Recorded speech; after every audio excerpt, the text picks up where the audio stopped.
प्रणाम सब गोटे के। हम राधा।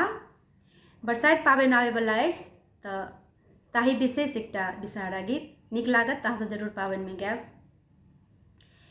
कारी कारी नाग नागिन लाह लाह जीभ, राम लाह लाह जीभ, राम कारी रे कोयलिया सुनाबे मधुर गीत।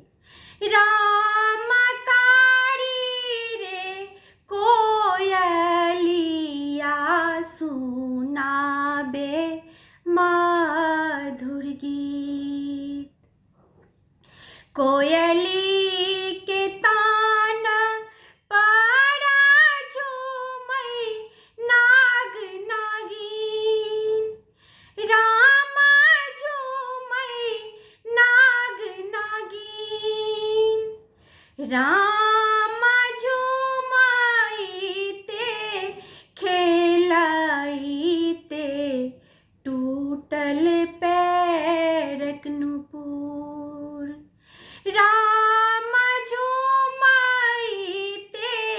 खेलैते टूटल पैरक नुपुर।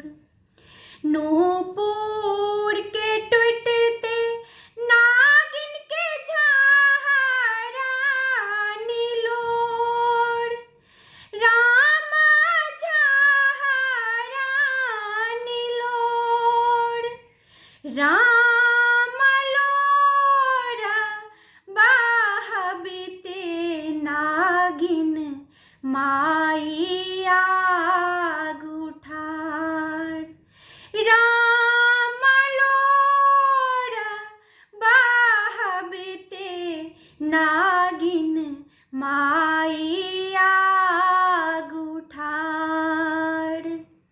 के तोरा मारलक नागिन के पाढ़ुगार,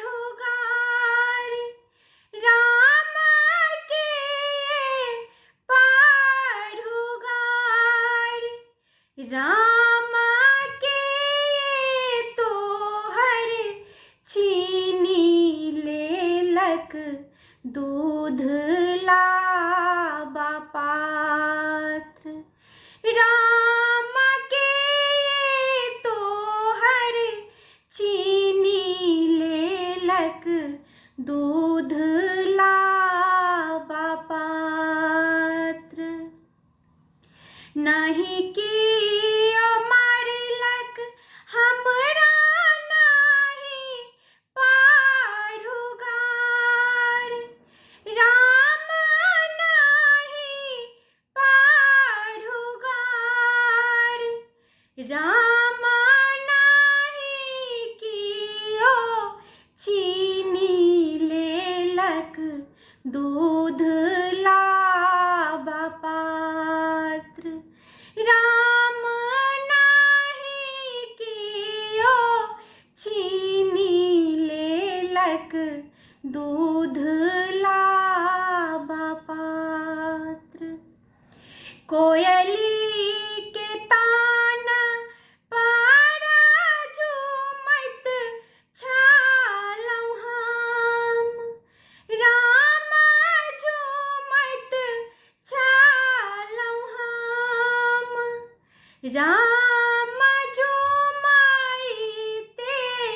खेलैते टूटल पैरक नुपुर, राम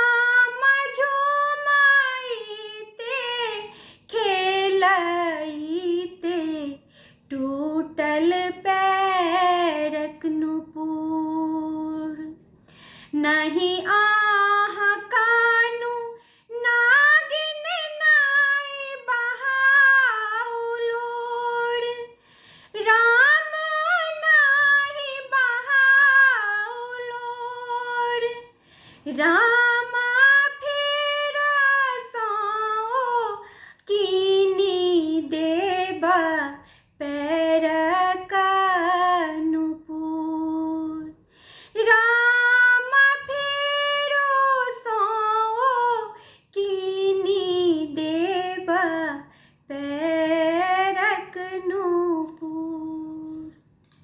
धन्यवाद।